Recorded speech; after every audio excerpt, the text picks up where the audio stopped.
السلام علیکم ورحمۃ اللہ وبرکاتہ۔ الحمد للہ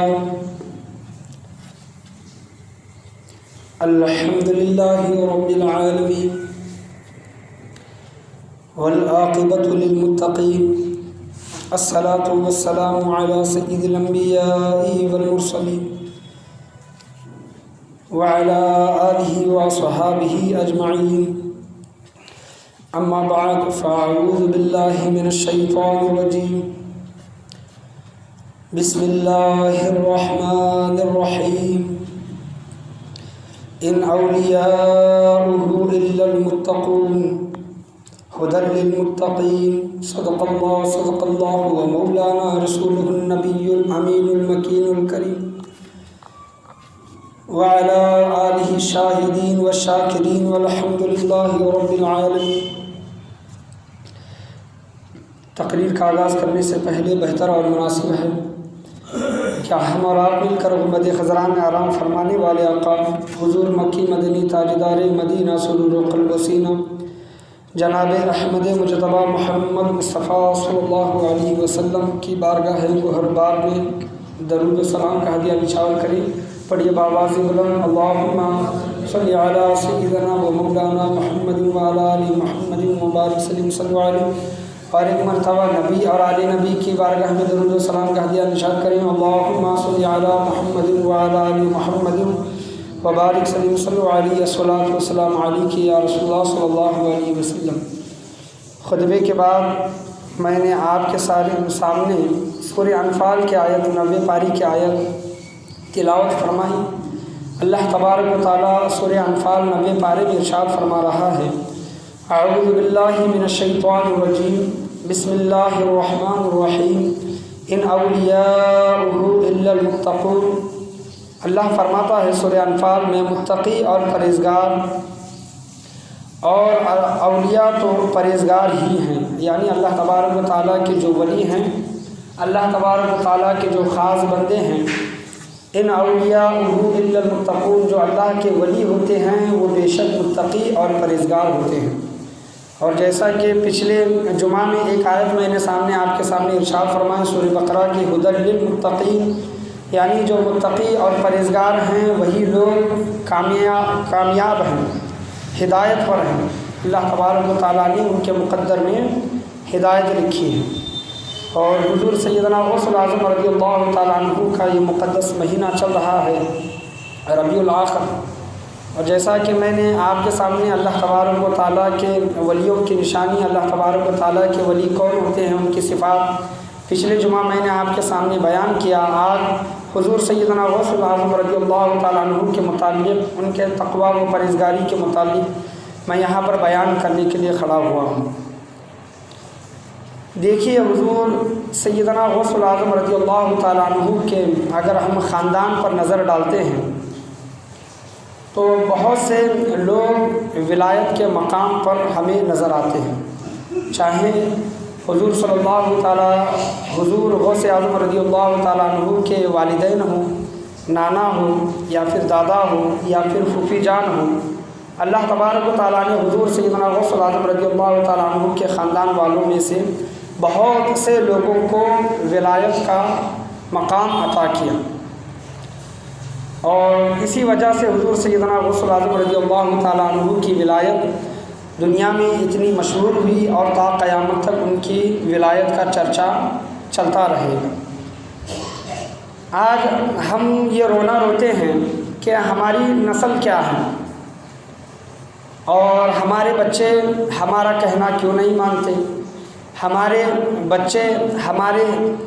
طریقے پر کیوں نہیں چلتے، اور ہماری نسل آج ہمارا کہنا اور نافرمانی کرتی ہے، کہنا نہیں مانتی۔ تو اولاد کی تربیت ماں باپ سے ہی ہوتی ہے۔ ماں باپ کو سب سے پہلے نیک ہونا چاہیے۔ جس طرح ہم دیکھتے ہیں حضور سیدنا غوث الاعظم رضی اللہ تعالیٰ عنہ کی والدین کی سیرت کو، ان کے ماں باپ کی زندگی کو اگر ہم دیکھتے ہیں تو حضور سیدنا غوث الاعظم رضی اللہ تعالیٰ عنہ کی عظمت کا ہمیں مقام پتہ چلتا ہے، ولایت کا مقام ہمیں پتہ چلتا ہے کہ حضور